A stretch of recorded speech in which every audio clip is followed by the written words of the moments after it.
Nesse bloco, converso com o deputado Paulo Ramos, do PDT. Deputado, a questão que tem se levantado, tanto por parte de militares, a questão do Supremo, que é o chamado artigo da Constituição, né? E aí tem a independência dos poderes, né? Que tem que ser harmônicos entre si, mas que nesses últimos 20 ou 30 dias, ou mais um pouco, não tem sido harmônico, né? O artigo 142 determina, na sua interpretação, que as Forças Armadas é que são o guardião da independência dos poderes? Deixa eu dizer, eu sempre proclamo isso. Eu fui constituinte. Eu sou um dos signatários da Constituição do dia 5 de outubro de 88. Eu estava lá naquele plenário, no dia da promulgação da Constituição, quando o velho presidente Ulisses Guimarães pegou a Constituição e disse: odeio ditaduras, tenho nojo de ditaduras. Está lá no discurso do Ulisses Guimarães. Algum jurista de plantão, com cinismo hermenêutico, querer dizer que é possível restabelecer a ditadura militar e empresarial pela via constitucional, numa interpretação sinuosa, chega a ser uma ofensa, principalmente aos constituintes. Só em dizer isto já é um atentado ao Estado Democrático de Direito. Os poderes, porque tem que dizer na ordem. Quem disse isso? Tem juristas. Até na televisão, um ex-presidente do Tribunal de Justiça de São Paulo, que está na CNN, dizendo que pode ter essa interpretação. Não pode. Não é possível. A Ordem dos Advogados do Brasil já deu um parecer, que eu digo assim, praticamente definitivo, esgotando o tema. A Constituição não viabiliza, aliás, não é o retorno da ditadura militar e empresarial pós-64, não.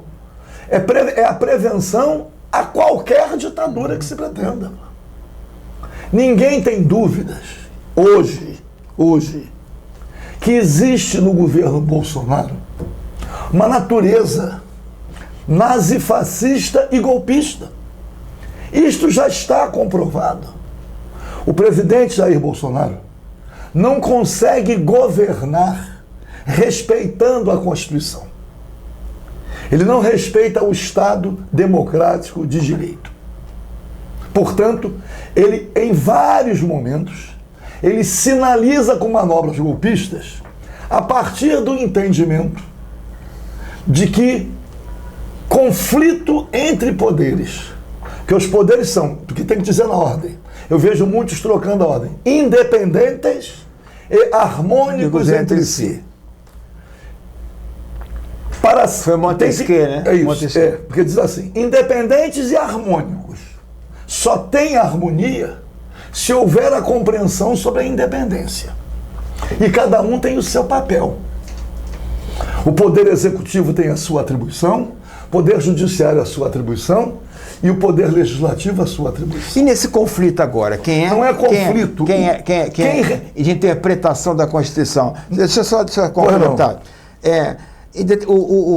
O Supremo Tribunal Federal é o guardião da Constituição. Mas o senhor não acredita também que muitas interpretações da Constituição têm sido equivocadas? Muitas. Na medida que até monocraticamente um ministro tem uma decisão sem a anuência do colegiado? Em várias situações, nós colocamos em dúvida o papel do Supremo. Não é em dúvida o papel, porque o Supremo não é um ministro. O Supremo Tribunal Federal, ele é composto de 11 ministros. Pode um ministro, ou até o conjunto, decidir na interpretação, descumprindo na visão de muitos a Constituição. Mas é a própria Constituição que oferece os remédios. Assim como, quando o Poder Executivo edita uma medida provisória sobre um tema que não é relevante nem urgente, ele está invadindo a competência do Poder Legislativo. E isto é feito... Não pode legislar. Ele Isto, não pode mas legislar. isto é feito com frequência. Com frequência. Qual é o remédio constitucional? Ou deixar caducar.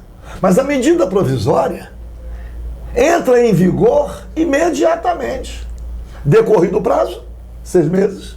Se o Congresso Nacional não apreciar, se não transformar em lei, caduca. Esse é o remédio constitucional. O Legislativo elabora uma lei, vai para o presidente da República, um projeto. Vetou. Vetou? O Congresso aprecia o veto. Derruba o veto. Se o Poder Executivo entender que aquela lei que ele vetou e foi é inconstitucional, ele procura o Supremo. Pô. Então, tem os pesos e isso está na a Constituição, é que resolve os conflitos de interesse. Não são as Forças Armadas. Pô. Como é que alguém, em sã consciência, poderia imaginar? A Constituição é a sepultura definitiva da ditadura e de qualquer outra. Quem quiser dar golpe, que assuma a posição golpista, mas que não venha com o argumento de que tem na Constituição o amparo para fazê-lo. Pô. Eu me lembro que, olha aqui, quando houve em Volta Redonda aquele massacre dos metalúrgicos, morreram 5 metalúrgicos e foram mortos por tropas do Exército Brasileiro. Eu era deputado federal. Aí é só procurar nos anais. Eu fiz um requerimento de informação. Quem é que convocou o Exército? Quem é que convocou se ele não era para atuar ali? Não era papel do Exército ocupar ali. Sabe qual foi a resposta que veio? Foi o juiz da comarca. Aí eu me lembro, eu tenho pronunciamentos. Quer dizer que o Exército Brasileiro está subordinado ao juiz da comarca. Então, fiz até um projeto de lei regulamentando. Depois o presidente Collor de Mello regulamentou. Mas só para concluir. Então, dizer que cabe às Forças Armadas. O poder moderador, quando fala garantia dos poderes constitucionais, não é a garantia em relação ao conflito entre um poder e outro. Não. Está no campo da segurança pública. Tem que dizer isto. Se alguém resolver cercar o Supremo Tribunal Federal para impedir o funcionamento, um governador de Estado, o governador do Distrito Federal resolve com a polícia militar cercar ou qualquer convoca o poder, o chefe do poder, o presidente do Supremo Tribunal Federal tem competência para convocar as Forças Armadas. Essa é a questão que eu partilhar o senhor, até fora da nossa gravação, o senhor corretor. E se o chefe do Poder Legislativo, o chefe do Poder Executivo, convocar a Força Armada, cada independente, como é que faz? Eu até estou mandando... Os 3 têm poderes para isso. Se os 3 têm poder, têm o mesmo poder para convocar as Forças Armadas, imaginemos... Para garantir a soberania. Para garantir a soberania. Vamos admitir que o Poder Executivo, que é o presidente da República, ele é o comandante em chefe das Forças Armadas, não é para que ele tenha supremacia sobre os demais, não. Não é.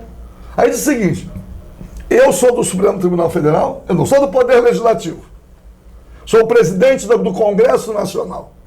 Eu entendo que está havendo, eu convoco as Forças Armadas, e se o presidente da República achar também... E convocar. E convoca no mesmo tempo. Aí o Judiciário convoca no mesmo tempo. As Forças Armadas obedecem a quem?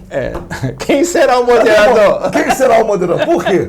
Para demonstrar qual o tipo de invasão, de impedimento para o cumprimento das tarefas. E o estado de sítio? Esse é o presidente da República. Isso aí é outra história. Também é perturbação da ordem pública. Da ordem pública. Aí o estado de sítio está na Constituição.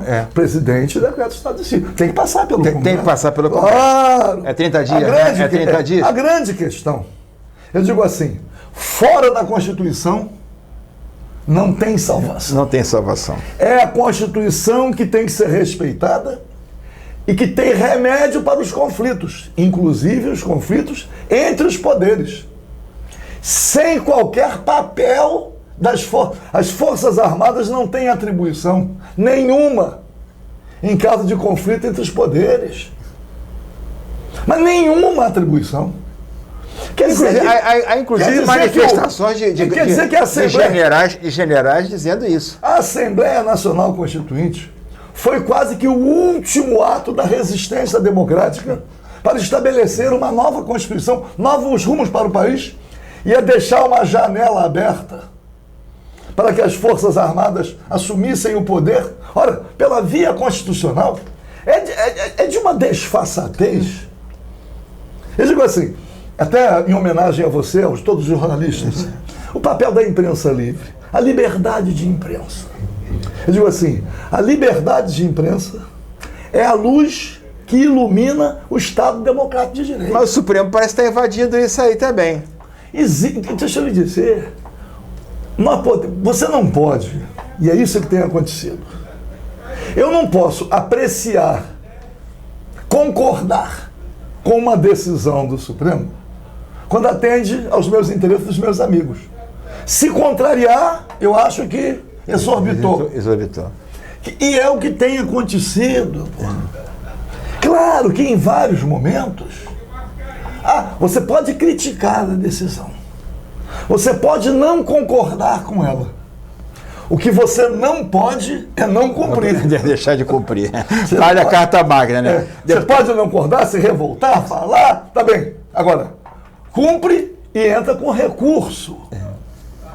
Nós temos aqui, agora, estava vendo, né?